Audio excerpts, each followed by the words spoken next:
Okay, we are going to create a graph out of our collective data from each class. Now, realize that my example can't be exactly every individual class's data. So I'm going to choose one of the classes to do the data, but I want to show you how to make the graph, and that will be the same regardless of what information you actually put in to your graph. So the first thing you need to do is make sure that you have both of these lines of data filled in, and you can access your class's data on Google Classroom, and I will show you what that looks like.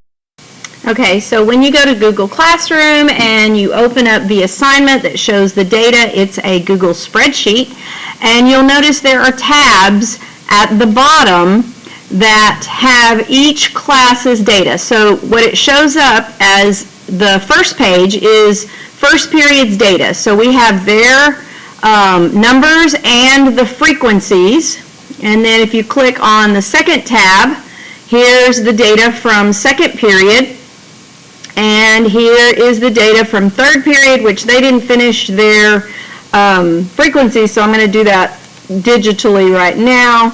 I'm going to copy and paste the formula for those cells, and I'll do the same thing over here so that those are populated. So this is the data for third period, and then if you click on sixth period, here's sixth period's data, and then here is eighth period's data. So I'm actually going to use eighth period's data, and when I create the graph, just know that you'll use the numbers for whatever class period you are in. Okay, so first thing on any graph, you need to have a title. The title needs to be specific to the data that it is going to represent. So this is eighth period, inherited traits,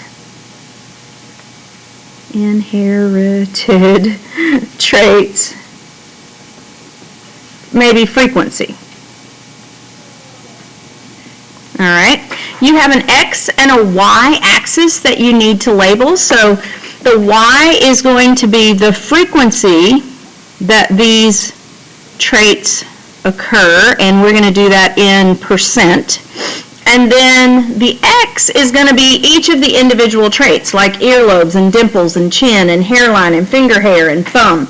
And I wish this wasn't here. I'm actually going to write what it is over here to the side because I'm going to actually use the space. But there's my label for traits there. Now, I know that I'm going to use the frequency column, which is the shaded gray columns, and I know that they're in percent. So the most that I could have is 100% of the class. So I need to figure out how to label my y-axis so that it is using pretty much all of my graph. And I calculated it out, and I came to find that, of course, this one is 0, right? The bottom, that's our origin. Each line is going to be represented by 4%.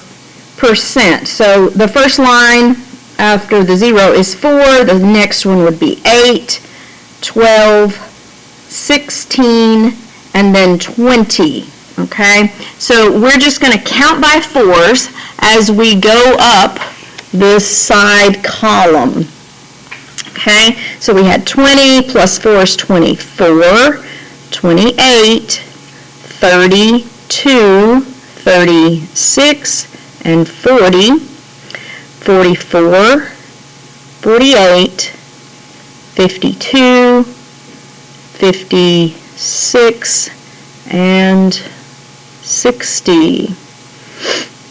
And then we have 64, 68, 72, 76, and 80, 84, 88, 92, 96, and 100 as the top part. So Get all of those numbers. You're going to have to write really small. You might want to use a pencil for this. Okay?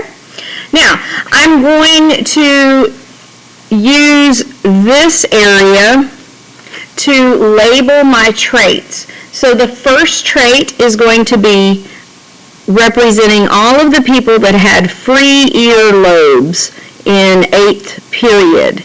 And then I'm going to skip a line, and I'm going to go to this next one. These will be the people that had attached earlobes. Now, I'm going to look up at my table for the percentage or the frequency of people that had free earlobes. So 86% had free earlobes. So I'm going to put my finger here. I'm going to go up the numbers until I find a number as close to 86 as I can get. So 84 is not quite there, 88 is too much, so I'm going to be in between 88 and 84, halfway between is 86. So I'm going to hold my finger there, and then I'm just going to make a little mark across. Now, I'm going to come back down and check to make sure that I'm on the right line before I actually shade just that one column in.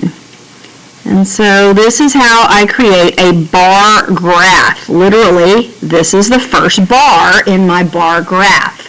Now I'm going to look at my table again for earlobe. I'm going to go across to the frequency.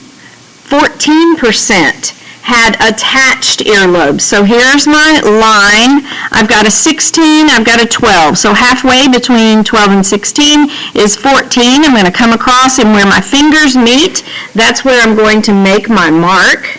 I'm going to check to make sure, am I on the right line? I am.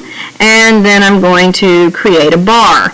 Notice I left a small space there in the middle. I left one line in between. That just helps. If you don't have as much room, you might not be able to do that, but we have a lot of lines, so we can do that. So I'm going to skip 1, 2, 3, 4 is the next time I'm going to draw a line. This will be my next set of data, and this will be dimples. And we said that if they did not have dimples, they were not there, so they were absent. But if they did have dimples, skip one line, we're going to draw right here. If they did have dimples, then we would say dimples were present.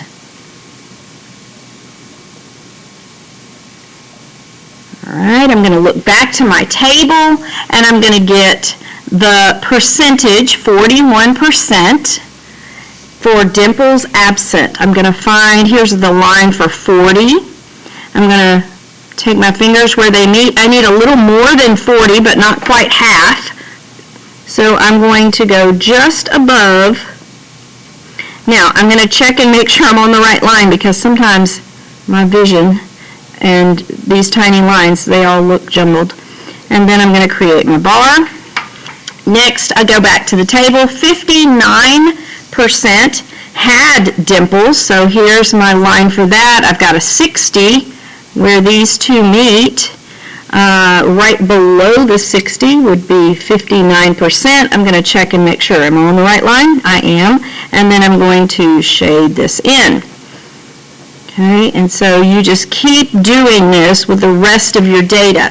Now, I'm going to go ahead and set this up. I think you can fill in the percentage, but you might have trouble setting it up. So here we go. We're going to skip 1, 2, 3 lines. So on the fourth one, we're going to draw our line.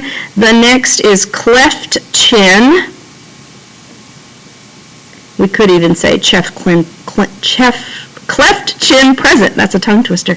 Skip one line, and this will be no cleft. Or we could have said cleft absent. We're going to skip 1, 2, 3, draw the line on the fourth. The next one is widow's peak.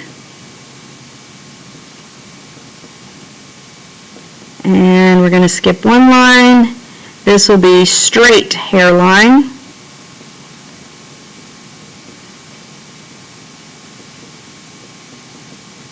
And like I said, if you're in a different class, of course, your numbers will be different because you have different data.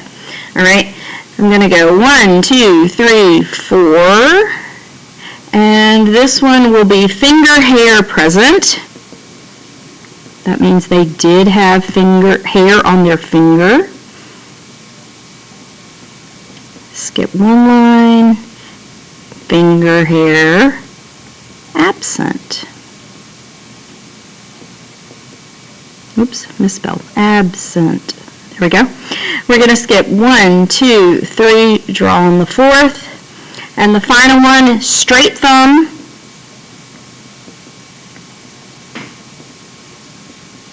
and hitchhiker thumb.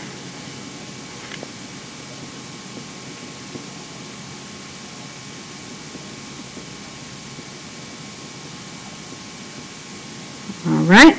And so now that we've got those, we go back to the table and we're just going to keep filling these in. So for chin, 27 had a cleft chin, so here is 28, and where these two meet, I'll be a little bit less than 28, so that'll be a 27, and then I fill that in. Again, if you're in a different class, you have different data. Be sure you do your data. And then no cleft was 73%, so I'm going to be up here just above the 72. I'm going to draw my line, make sure I'm on the correct line, and then I'm going to fill it in. And then I'm going to let you do the remainder on your own. You don't have to do the questions right now. You are going to keep this so that when everybody's back, we can discuss it together.